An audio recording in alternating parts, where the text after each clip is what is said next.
ዛሬ ስለ ፍሬዛል ቨርቦች የምንማር ይሆናል። ፍሬዛል ቨርቦች ምንድን ናቸው? ፍሬዛል ቨርቦች ወርድ ፕላስ ፓርቲክሎች ናቸው። ፓርቲክሎች የምንላቸው እንደ አውት፣ ኢን፣ አፕ፣ ዳውን የመሳሰሉት ናቸው። እነዚህ ከቃላቶች ጋር አንድ ላይ ሲሆኑ በፊት ከነበራቸው ለየት ያለ ትርጉም ይኖራቸዋል ማለት ነው። ብሪንግ ሰምቲንግ አፕ ማለት ቱ ስታርት ቶኪንግ አባውት ሰምቲንግ ማለት ነው። ስለ አንድ ነገር ማውራት መጀመር። whenever we talk she always bring up the past በምናወራበት ጊዜ ሁሉ የድሮውን ነገር ነው የምታነሳው።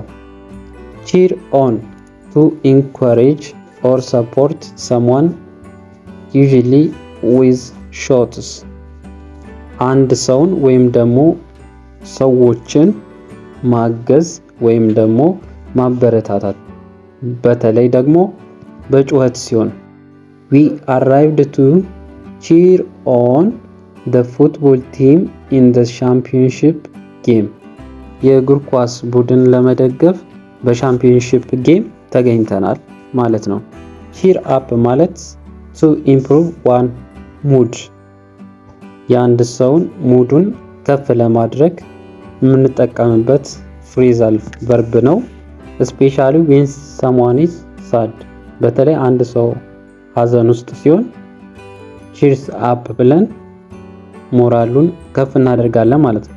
come on cheer up tomorrow another day tomorrow is ነገ ሌላ ቀን ነው።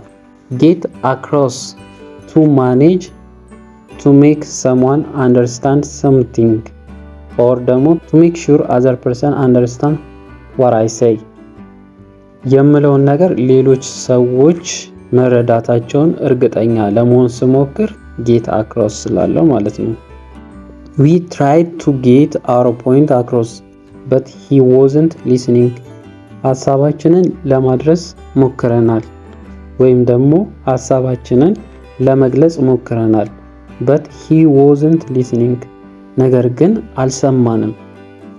let on to tell other people about something that you know especially when it is secret የምናውቀውን አንድ ነገር ስንናገር በተለይ ደግሞ ሚስጥራዊ ነገር ሲሆን ማለት ነው።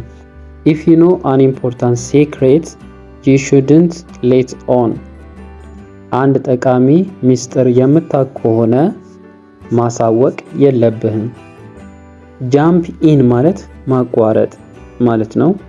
why are you constantly jumping in my speech ለምንድነው ሁል ጊዜ ንግግሬን የምታቋርጠው? grapple with to try to deal with or understand a difficult problem or subject ከባድ ችግር ወይም ደግሞ ጉዳይ ለመፍታት ወይም ደግሞ ለመረዳት today many people around the world are grappling with hunger ራብን ለማጥፋት እየሞከሩ ነው። ምክንያቱም to try to deal with ብለናል እዛ ጋር grapple with ማለት አንድ ነገር ወይ አንድ ከባድ ችግርን ለማጥፋት መሞከር ማለት ነው ብለናል። pull off ማለት ደግሞ to succeed in doing something difficult ማለት ነው። ከባድ ነገርን በመስራት ስኬታማ መሆን ነው። the company has pulled off one of the biggest financial problem of recent year በቅርብ ዓመታት ውስጥ ያለውን አንደኛውን ትልቁን የገንዘብ ችግር መፍታት ችሏል ማለት ነው።